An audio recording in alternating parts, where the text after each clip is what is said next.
Operation Encore is a 501c nonprofit that is helping veterans turn into rock stars every single day. You can learn more about what Operation Encore is doing by going over to their website at www.operationencore.org. That is www.operationencore.org. If you can give them a hand, just click that little donate button or follow all of their social medias and learn exactly what they are doing to change the lives of our veterans every single day. Hey, welcome everybody to Drunk Dudes in a Gun Room. Man, oh man, I am telling you what, it feels good to be back on the air and enjoying life. Today we have got a fascinating guest. It is Kristoff Morrow, Navy veteran, author of The Second Son, and award-winning journalist, photographer. Let's bring on Kristoff Morrow. How's it going, man? Good afternoon. Good, man. Yourself? Let me ask you a question, man. What brought you to the Navy? A little bit of poverty and a little bit of recklessness. I enjoyed it. I honestly wanted to. So many things, really. Kind of a fascination started when I was a kid. I saw that movie. This might sound cheesy to other people, but I was a kid and I saw that movie Saving Private Ryan. And when you see the corpsman running through on the beaches of Normandy to back towards the hedgehogs, away from safety, to provide rescue care to a downed soldier, I just thought that was a really incredible thing. So I thought that was really, I saw then and understood that there was a thing that we call valor. I didn't know that it was a truly real thing, that people would actually die for someone else and for something greater, even abstract. Yep. Absolutely. I mean, when you were watching that show, that part where they're coming up on the beach and everything, you can't help but to say, man, that was men of men right there. I completely get it. That doesn't sound cheesy to me, man. I completely get that. Yeah. I mean, the stakes were, enormously high. I mean, we know that now, right?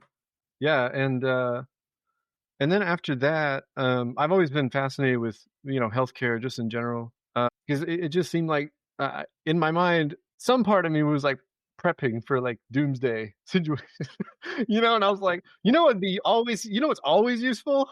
Medical care. You're right. Never going out of style. I'm always going to have a job. That's why I told myself there's so many things, that are abbreviated in their longevity by technology. They lose their purpose, but medical care, you might need that when you don't have any of that stuff. And then you have to improvise and I just thought it was, I wanted to be prepared. Yeah. No, I get that, man.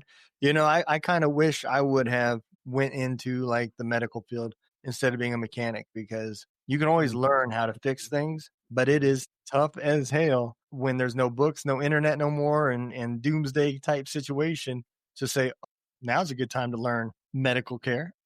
Yeah. Yeah, because you might be able to fix an engine with other parts, but that human's not coming back alive. Yep. That you're done with. So yeah, it was intervention, learning. I worked as an EMT, a 911 dispatcher, also. Okay. Wild. It was wild. Yeah. But joining the Navy, I actually tried to. I was going to join the Marine Corps first, but then I wanted to be a medic, and I didn't realize it's a recruiter. Unfortunately, the recruiter was trying to trick me. Which sucks because I know that now, but he was like, "Oh, well, you could do the medic thing later," and I would have been in the wrong branch. I ended up, dropping out of that situation and immediately enlisting into the Navy instead as a corpsman. And it's like, he's a Marine. You can't be mad at me because I'm still going to be doing the job and hanging out with you. Doing that. So, the contempt would make no sense. So, yeah. And anyway, I started to, after boot camp and A school, I went to my first duty station, Naval Air Station, Jacksonville, Florida. And I'll tell you why.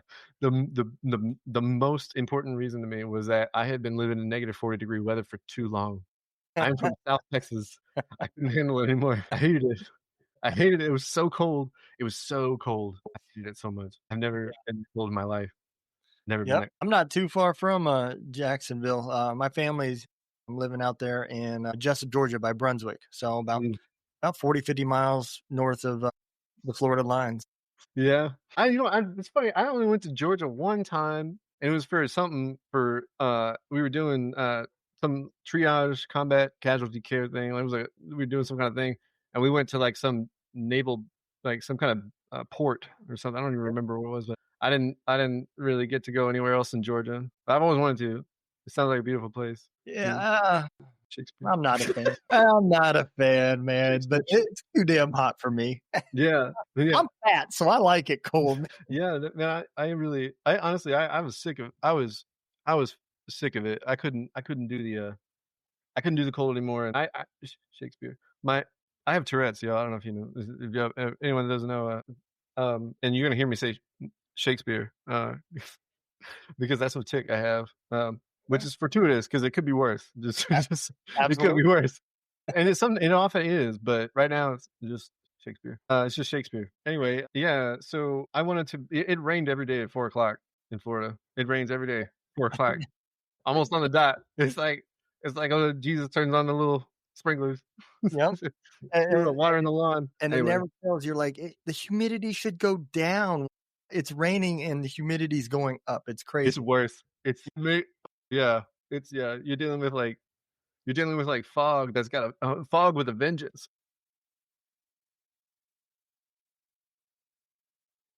I never thought of it that way, but yeah, you are absolutely right.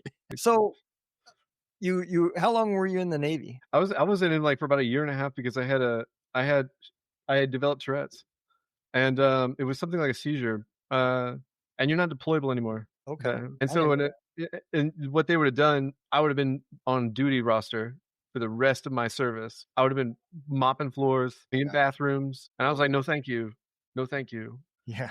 I'm happy to serve my country, but in a way that I feel is consequential. Which, I thought that being a corpsman reflected that desire. But anyway, and Shakespeare. It was really, honestly, a lot can happen in that time though. It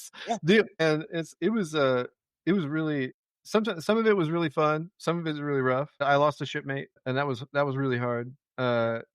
I lost them to suicide. Yeah, it was that was hard, and I still think about him.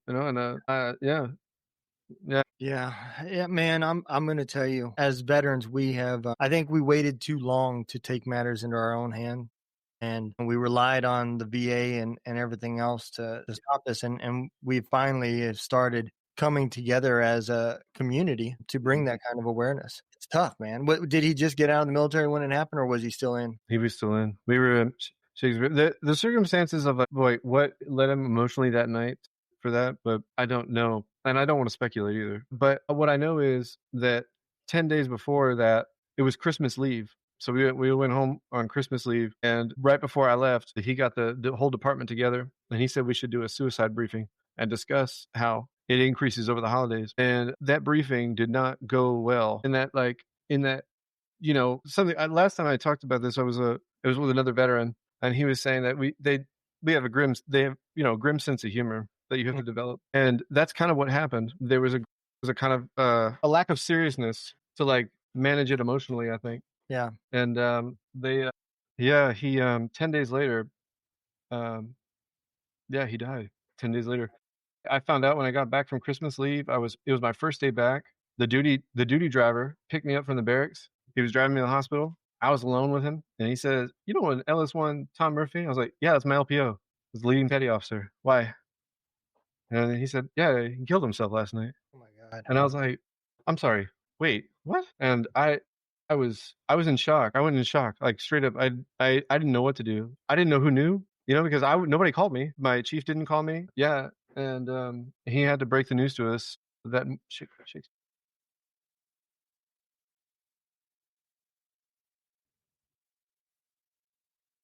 Man, one job in the Army I never wanted was to be a notification officer. There's just no. I don't think I could have done it. Even today, just hearing taps, I start crying, and it's because I've done so many military funerals, and it's brutal, man. And it's tough because you don't never know what people are dealing with, and since I started podcasting, I have learned a lot more about it. I always thought this was an American veteran problem. I never thought about, did other countries have the same thing about their soldiers killing themselves and stuff? And I had a British veteran on, and they've got the same exact problem over there. I did not know that. I was didn't not even, aware of that. and I didn't know it till the end of the podcast. He just told me about his podcast, and it was mostly about suicide awareness because they've got too many veterans that are killing themselves. And man, Wow. it like made me really think about this in a whole nother way. Like I wonder if our enemies, are having these problems. Is Oh, this, absolutely. it makes you never thought about it past your own branch, your own little community. And I think the veterans are a lot more sensitive to the notions of honor. yeah, Just in general, like, and if you feel like you're not living an honorable life, you're, like you more easily surrender to that, And I just like for example, like the fact that I didn't serve like my whole term. I've discussed this with a bunch of my friends that served overseas, that were deployed for several times, and they saw combat, and like they cried with me and were like, "We're glad. I'm glad you didn't go." And I believed like I had done myself, like, even though it wasn't my fault and there's nothing I could do about it. They didn't want me to. Yeah, I still remember 'em. I still remember that night. I had that discussion. yeah. And I've had people on the show that, that said that they felt bad because they didn't deploy or whatever. And I completely get that because before I deployed the first time, I was asking our regimental commander, when is it our turn? When do we get to go? And he said, watch what you wish for because it might just happen. And Yeah. fast forward many years later, 10, 12 years later, I was literally saying, man, when is it somebody else's turn? I was tired. And, after seeing the casualties and what war really is, not what you think it is, Yeah. I tell people, man, be thankful you didn't go. There's no shame in not going. Are you ready to experience the power of military community right from the comfort of your living room? Introducing Military United podcast streams, now available on the Roku channel. Get ready to dive into a world of incredible stories, inspiring discussions, and the best entertainment the military community has to offer. With our veteran podcast hosts, you'll gain insights into the experiences that have shaped our heroes. And that's not all. We've got a lineup of talented veteran musicians playing rock, country, and more. Get ready to rock out with these incredible artists who have served our country and are now ready to entertain you with their soulful tunes. But wait, there's more. We've also got veteran comedians who will have you in stitches with their hilarious and relatable stories. Laughter is the best medicine, and these brave men and women know how to deliver it. So gather your loved ones, grab some popcorn, and prepare for an unforgettable journey into the world of military podcast, music, and comedy. With Military United podcast streams now on Roku, you can access all this incredible content with just a few clicks of a button. Military United podcast streams on Roku channel. It's time to honor, entertain, and celebrate the incredible men and women who have served our country. Join us today and experience the power of the military community like never before. And so, yeah, it's brutal, man. So when you got out of the Navy, man, where did that lead you? Did that lead you into your career as a journalist, or? Yeah. So it's some of my buddies in the Navy. It's really weird, actually. I was doing the buddy program with my brother Brashad, and we went to, like, he's my brother, but like adoptive. I was sort of, his family took me in because I grew up in a bad place. So they took me in, and he and I went to the Navy together, went to boot camp together. I found out our sister division, our brother division, we call it brother division, our brother div, there was a guy in there that lived 5 houses down from me back home. No kidding. Swear to God. He lived literally 5 houses down from me. We went to boot camp at the same time, unintentionally. And he was an older guy too. He was older than me, but so it's not like we both graduated high school and he was already graduated, and Yeah. and we went together. Yeah, I've heard the same. It's kind of like boot camp reflects this. It says, when they say Shakespeare, when he says that it's like moments of sheer terror and just unendurable boredom. Yeah. And that's it. And that's just your whole. Boot camp's a little bit like that too. Yep. It's really boring. Yep. It's a lot more boring than people think it is. It's a lot of waiting around because it's processing. You got to go to classes and. Yeah, and in the Army, man, it's when you thought you had downtime to relax, that's when you were shining your boots and everything else, and then next thing you know, the daggone drill sergeants come in there and you're getting smoked and push-ups and everything else that's going on, and then it just dies and it's back to now what do we do? Yeah. I remember when I was graduating, we were about to graduate boot camp. We got done that. And the leading, the R, this is the R, what is it? The RDC, that's right. The recruit division commander. He's like a drill sergeant for everybody that doesn't know. He, you guys hear that? Yeah. Okay, hold on. It's during, because I am surprised. Anyway, I'm sorry. The RDC told us that he told us to take a search for things under the bunks, which meant go to sleep because you stay up all night. You stay up like 2 days for like 2 days. Yeah. The first 40 hours or so of Army is the same way. I think it's intentional. You know, they intentionally keep you up to, I don't know, just to start the welcoming process of the green weenie that you're getting. The Army does the same exact thing. So when you came out of the military and you, did you go into a journalist career? I forgot. Anyway, that's distracting because they're doing a bunch of construction in the house for some reason. I don't even know what they're doing. So I had friends in there that told me I could write. And so I picked that trade up. I started doing it. I started practicing on my own. And then I went to, I tried to go to college. That didn't go over well. Yeah. I wasn't really into it. I did Shakespeare. I wasn't really into it. It didn't seem like it was offering me much. And then I went to Shakespeare. I was 25 and I started to experience symptoms of Tourette's. And that's when I was working as I was living in Louisiana at the time. When I moved to Texas, I got a job as a 911 dispatcher. And then shortly after that, I was about 27 years old. I auditioned for a job at a newspaper back where I grew up, and I got the job. And I ended up winning awards from the Texas Press Association and the South Texas Press Association. I taught myself to write, you know? Yeah. And so, I taught myself to write, and I didn't even, the award that I won was for something called the feature writing. I had never written a feature before. In fact, my editor says, go write a feature on this guy. And I was like, okay. God, I didn't know. So I went to look, I swear to God, I looked up a WikiHow article to figure out what I was doing. That's what veterans do, man. You know, we fake it till we make it. Yeah. Shakespeare. So I ended up after that, and I won an award for photography during for some coverage I did during Hurricane Harvey when it hit Texas, and that was you know what's funny is that there's a lot of consequence. There's more consequences than people think. People leave, for example, like the place where I grew up, it flooded like everywhere, and some people left their animals behind. Yeah. And you know what? Do you know what happens to a dog that's chained up? It can't swim for that long. Anyway. So that was a rough situation, but I won an award for that too. And then I kept on writing. I had been written short stories and some. I hadn't started writing poetry yet. Most of the stuff I wrote was like stuff about. Well, I'd have to recite it to you, and I'm not gonna do that anyway. But actually, when I was 23 years old, I'd written a short story when I was 22. The New Yorker actually they rejected it, but they actually told me my voice was quite compelling. Which there's less than, I think it's 3% of submissions they bother to even say anything to you about. Wow. Yeah. So I was encouraged by a lot of success in that sense. And then I ended up winning the two different colleges that I went to. I won their annual creative writing contests. I won both of them, all of them. I won all the categories. In fact, it was kind of funny. Yeah. So I went up. They said they called my name for the poetry one, and I was like, "Oh no, did I win the poetry?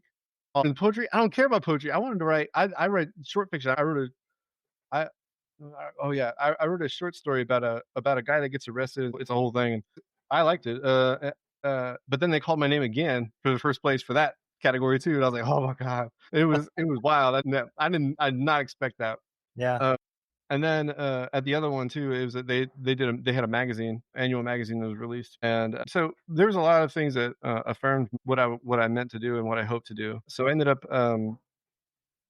doing well at the newspaper. But the thing is that developing Tourette's, it became much more injurious, wounding. Like for example, sometimes I have to wear a helmet because I gouge my own eyes, and I jab my throat.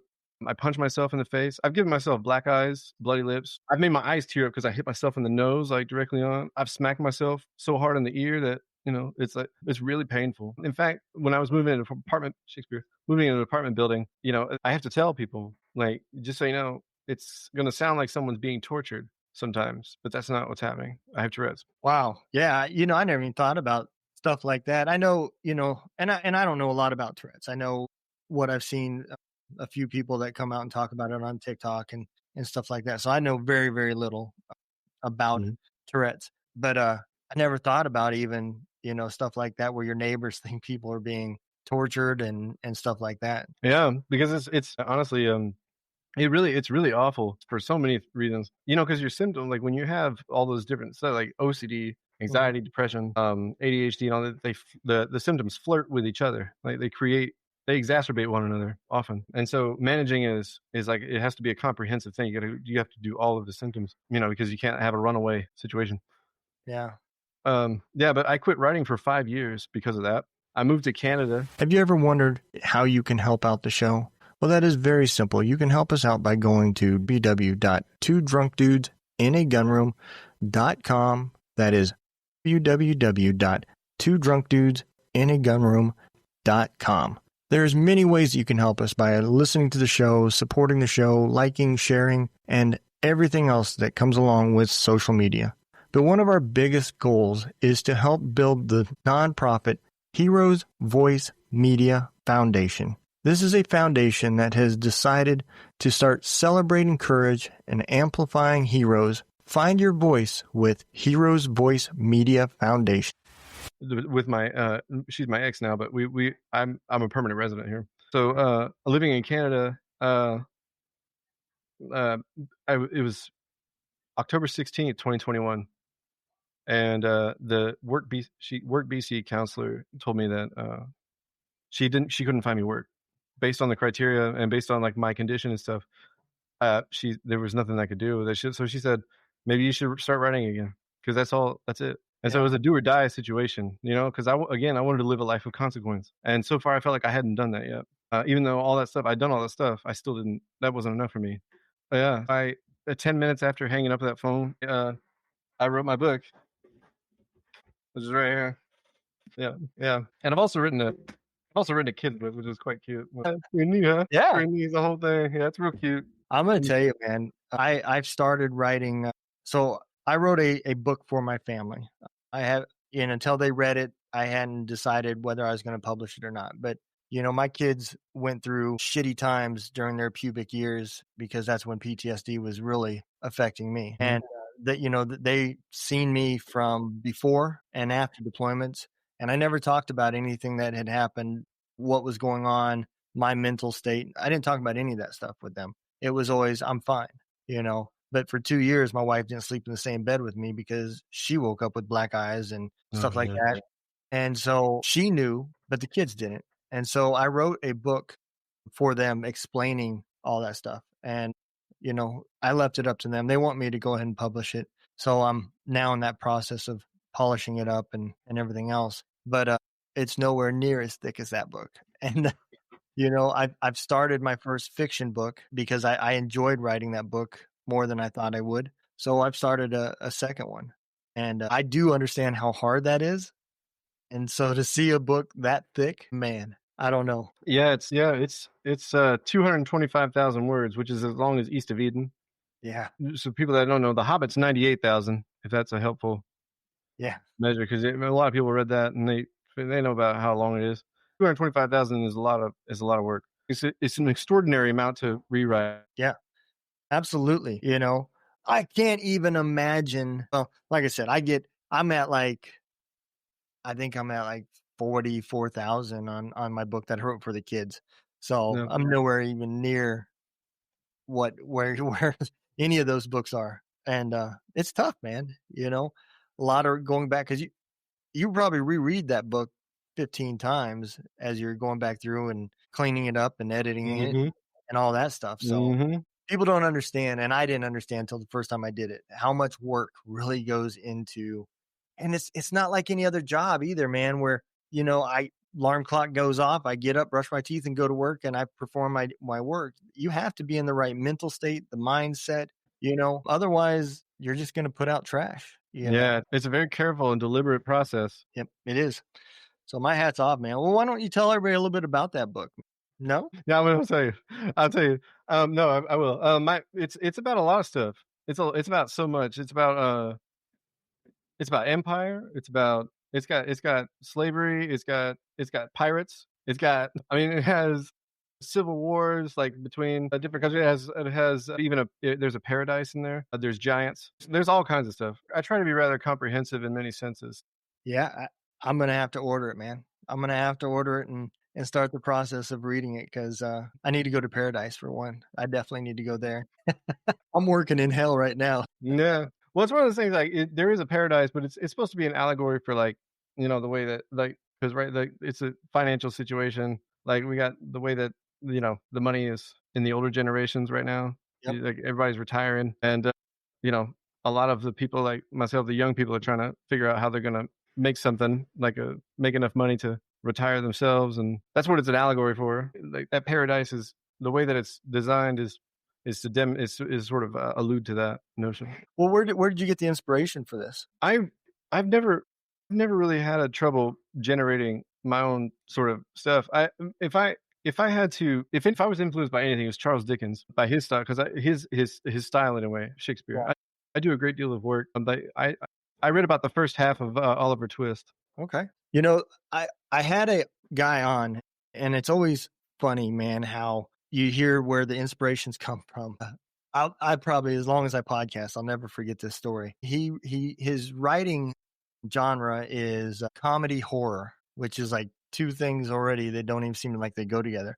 But he wrote a book because he didn't like 50 Shades of Grey. He said that was garbage that was making a lot of money for nothing. So his wife dared him to write a book, and he said, well, if that's what sells, anything will sell. So he wrote a book about zombies. Operation Encore is a nonprofit that is helping veterans turn into rock stars every single day. You can learn more about what Operation Encore is doing by going over to their website at www.operationencore.org.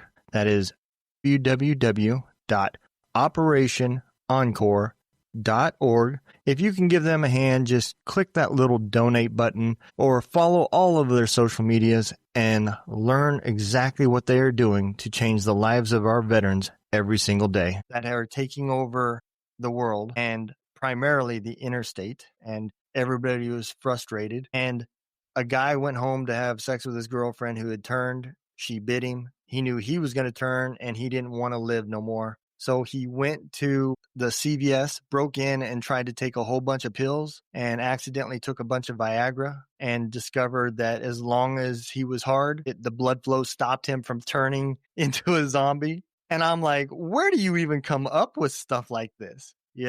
But it was his style and it definitely had me curious, man, because I thought it was pretty hilarious where that story had gone to. Mm-hmm. I think about that a lot. Really, I think the most important variable is in any story is the characters. And if you're married enough to close enough to reality, you're not going to pervert reality, and you're not going to make the story difficult to follow. And then eventually it can write itself in many senses. That makes sense. So I just started writing for a magazine called Eddie's Veteran Magazine. And I don't have a big section. It's, 700 to 1,000 words. And I mostly talk about how media has been used as therapy. And so I try to highlight some veterans and that are using media. I've started a radio station for veterans that are playing music and trying to get known. I've got a program with our nonprofit for authors and bloggers, and I've got one for podcasters. And so I kind of write about how podcasting helped me and everything else. But I watch these veterans that are writing and going through the process. And what I've discovered is most of them have no issues with getting the content out. It's the after, what do I do when it's done? And that's where they struggle. How do I get it published? How is the editing? What do I got to look for? And so that's where I kind of decided, hey, we need to do something to help these guys that serve their country and then want to pursue a career later. And that's where our nonprofit came from. Did you find that hard too, as far as the publishing side, or do you self-publish? Honestly, I've self-published because there used to be the big five, right? Mm-hmm. Simon & Schuster, HarperCollins, and the other three. I don't remember their name. And basically, I felt like they were gatekeeping, and that's why they have been decaying in many senses. and losing their influence in that sense. So do you feel the same way about as far as like the news for journalists and stuff like that too? Do you think podcasting and stuff like that are kind of taking a share of that? No, because people can make their own content and they can generate their own understanding of what's going on and find an audience that agrees with the very like nuanced views. Yep. Absolutely. And the other thing too, I like about it is, podcasters aren't limited to, well, you get 10 minutes to tell this story.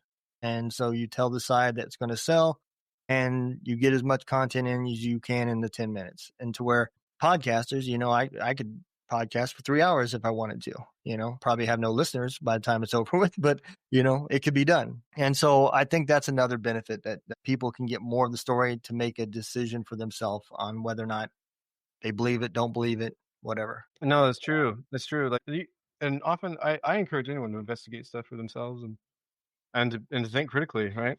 And to concede, like, if they're wrong, you gotta say you're wrong. But if you're right, stick to that. Yeah. You know what I'm saying? Yep. Yeah. So if you had to think back to all the stories you covered, man, is there anyone that any story that sticks out, something that was funny or touching or? Yeah, honestly, the story that I did about the feature that was Ray Yannick was that's the one that I won an award for. That guy actually had I think it was a neurological condition. And so now that I have a neurological condition in terms like it's disabling, I understand him better. I would rewrite it now. But I really enjoyed that story. Okay, yeah, absolutely, man. And I think that becomes important is when you can relate. I think that's why a lot of people have an issue with the VA therapists, because a lot of times they can't relate to the stories. And so it's important for the audience to be able to relate to it, as well as I think the person writing it. That makes sense that you would actually want to go back and relook at what you did. That makes perfect sense to me. Yeah. So let me ask you this, man. And when you're what was it that made you go from a journalist to a writer, or are you still doing journalist work? I don't do any journalism now because I was never really like, I don't like it's too rigid. I wanted to write fiction because it really like epic fantasy, for example, is the genre my work's in. It really lends itself to being like, you can do anything you want, you can impart, and you don't have to, you can allude to things without being direct. And so like you're not operating against that human prejudice. Like, you know what I'm saying? It was helpful. It's helpful in that sense. And I think that's also another reason why probably your readers are into that, because it puts them in a place that they're not currently in, whether it be a better place, different place, whatever. They're not dealing with what's going on now. They're reading and can picture and be wherever, like you said, land full of giants. Yeah, no, truly. Yeah, the paradise that I was referring to earlier, that's where all the giants live. And there's normal sized people. There's humans there too. Yeah, it's an interesting. There's a lot of if you've seen Game of Thrones or read the books, they have the first 3 chapters are like different places with different people, different parts of the world, and then you learn how those 3 stories are connected. I did the same thing with my book. It's structured very similarly in that sense because I felt like 3 is a great amount to work with, and you can branch out from there, and it remains coherent enough. And limited though, limited is an important quality because you overwhelm the reader. That it's like you can only fill the pool up so much before it starts spilling over. Yeah, and I don't know that I could even do that because the book that the fiction book that I'm writing it's a military related, but I'm very descriptive. I'm one of those guys that when I'm writing, I want you to know the hair color, how big the guy is, and everything. So if I started bringing in multiple countries and a whole bunch of characters that are going to be talked about several times, it would become very difficult for me to keep my facts straight, for the outline that I set for that person. Each of the veterans so the synopsis of what my book's about is it's about a group of guys that are working with a nonprofit for human trafficking, but they each have their own mission of why they're there. One of them used to work for the CIA and got kicked out because he discovered something that he wasn't supposed to see. And so he's trying to figure out what had happened and why this was going on. And what it was that he found was that the government had been funding the Taliban to keep the war going so they could keep the war machine going. So that's what he's trying to discover, who was behind this, what departments, because they labeled him as, having PTSD and mental illness and kicked him out. So, and each of those characters have their own story, all the way down to the girl that's in it. Her sister was human trafficked, and now she's trying to figure out where her sister is, and so forth. So, I find myself picturing the characters like I'm talking to them, man. And, when I start picturing this conversation, I kind of start picturing what they look like. And that's what I start writing about. And so I didn't even know that was a writing style until I started learning a little bit more. But I don't know that I could do like 3 countries, and I'd have to keep it very limited. I have a very small mind, so I'd forget their names. Yeah, it's a lot of repetition, right? That's how you develop so many things. But like when I tell people, because people remark like that, if you're eloquent, I would say it's 70% of it's going to come from practice. You writing, 30% comes from conversation. Actually, it's so you get a lot better practice from writing because you see those words over and over again. Using a thesaurus, they like they're all connected. Like they it's really interesting. You can go down a rabbit hole of words. When you see a word, like for me, when I see a word, I see the personality of the word, the personality of the word within the context of our society. I see how I think of it, like so regionally. Yeah. And there's so many reasons. Yeah. I love it. I love it. I love it. I love writing. Yeah. I'm enjoying it too, man. I really am. So let me ask you this. I know it's a big topic right now. Everybody's talking about it, and some are afraid of it, some are not. But what is your thoughts on AI in the writing world? Do you see that fear that, 'cause I don't personally see AI ever being to the point where they're going to be able to, it'll completely take over. I see it becoming a tool for writers, but not creating its own content and selling it.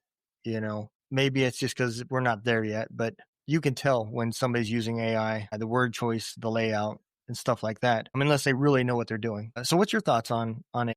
I think that it starts as a tool. It's one of those things we're gonna build it, and we're not realizing as we use it and as we're building something else, it's gonna run away from us after a certain point. The thing is that it's going to. I feel like it's going to concentrate a lot of power because think about undermining an AI after like authority and all that stuff has already been established. Yeah. Like think about that. Like it can tell you within a second.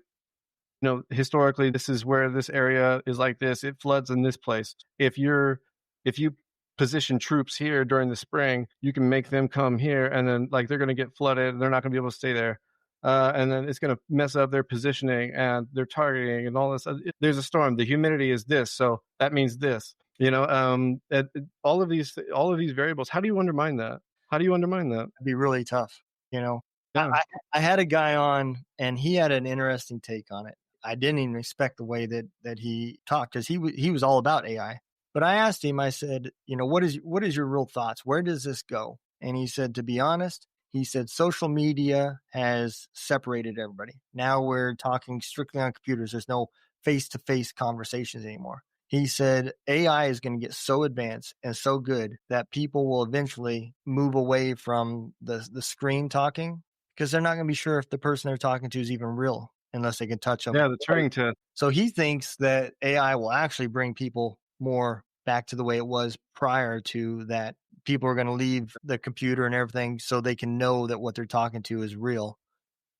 And I never thought about that. I didn't expect somebody that, uses it for his living would have that kind of take. I think that is a very optimistic view, and I hope they're right. I hope they're right. But what I see is that it will become limited in use for everybody else, and it will explode in use for the few. They're going to have a much more advanced version of an AI, for example, and we're not going to be able to. Think about all the resources that the billions of dollars that they have to pour into like developing each one. It's an extraordinary amount of money. No one on earth, except for the people who would benefit from that system, has that kind of money. Yep. And so I'm for many reasons, I'm not optimistic, but on the other hand, you could use AI to correct a lot of things that are wrong right now, that we have that we might be dealing with in 50 years. I think that's going to be more helpful. It actually might be, in many ways, I think it'll serve us. But I think that ultimately it's always going to be a storm cloud above it, always. At any moment, it could be, the internet was that same way. The internet was a great idea, but now it's, toxic for some people.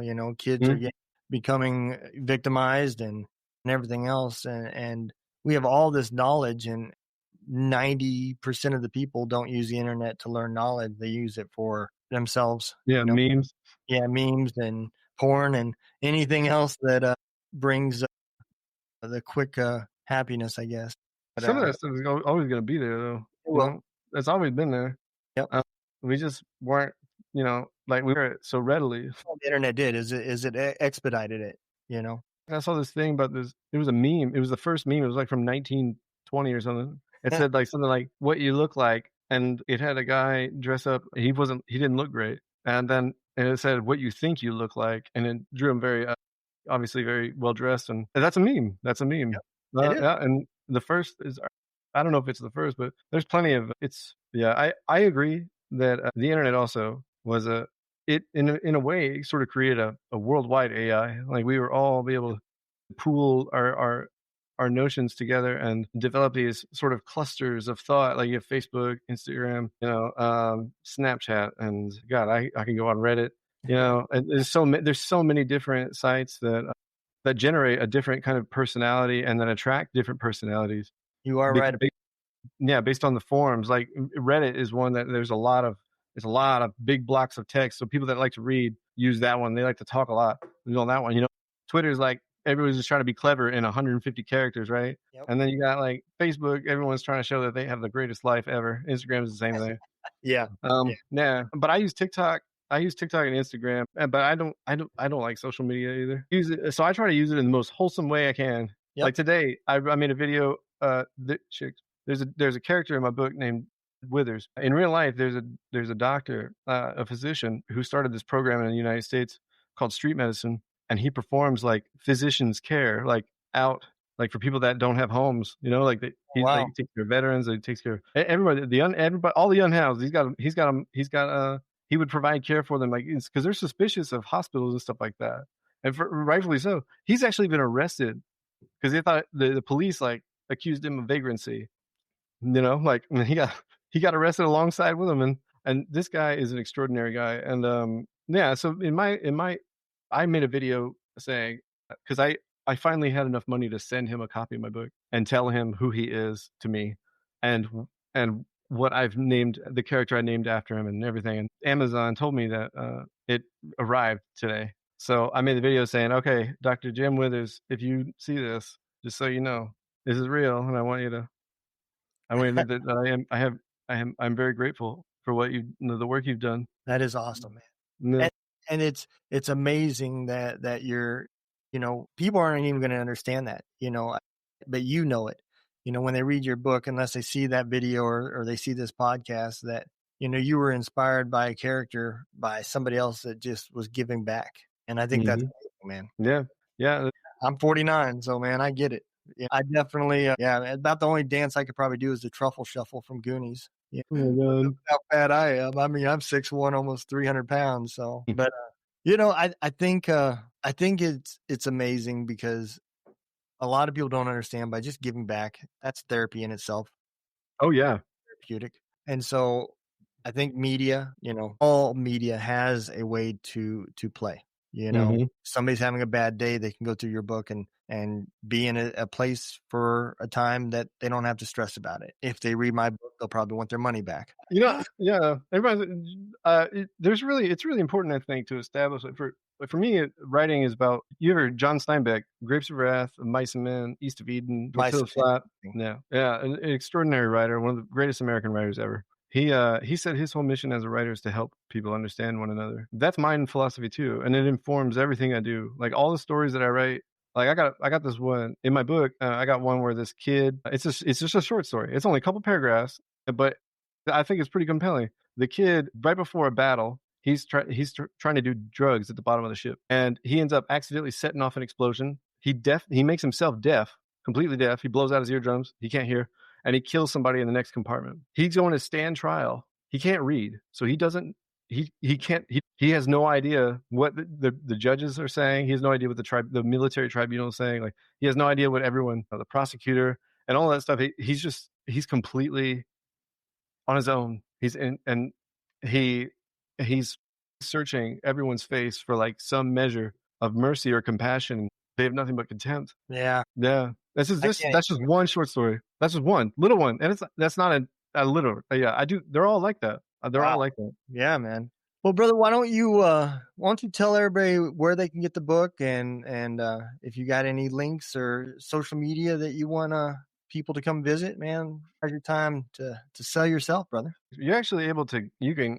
At this point, I've been cashed because I went viral on TikTok a couple times. I've sold like 1,300 copies of my book and Shakespeare. And so if you type in my name, Kristoff Morrow, which is there, the little thing, you can actually, my picture pops up like at the top. It says like author. Like, Google knows who I am now. I still keep thinking about that. I'm the death of I'm not anonymous anymore. I'll never be anonymous again. How am I going to take down Google? There's nothing I can do. They know they got me. They got me pegged. I have a friend. Actually, I'm funny. I had a friend. He's in the Space Force. One of the 8. Like, there's only 8,000 people in all the Space Force. I have a buddy in the Space Force, and he said, I wouldn't make you anonymous. I would make you somebody else. I was like, whoa, what? Wait a minute. Yeah, someone that's committed crimes and things like that, and they would have an interest in you. I'm like, oh my God, that is so genius. Yeah. That is so diabolical. Yeah. So if you look up Kristoff Morrow, I'm good, really. You look up Kristoff Morrow, you'll find me. I'm on TikTok and Instagram mostly. But if you message me, or I will write you back. That's just the way I am. That's awesome, man. All right, brother. I'm gonna put you in the green room real quick. Throw the exit up, and I'll be with you in 1 second. All right. Thanks, man. Yeah, all right, man. Man, I love talking to authors because you learn so much, especially veterans. I think we have an amazing view on things, whether it be that dark sense of humor or just an amazing imagination. So you never know what you're going to get from veterans. And I think that is a very important characteristic of us. And I love talking to authors and learning where they came up with their books, the ideas. And I just love content creation, man. So I hope y'all enjoyed it. I hope you do like me and you go and get that book. I definitely am going to walk among giants and I will read that book. So I want you guys to do the same. Y'all take care, be safe, and always we'll see you next week.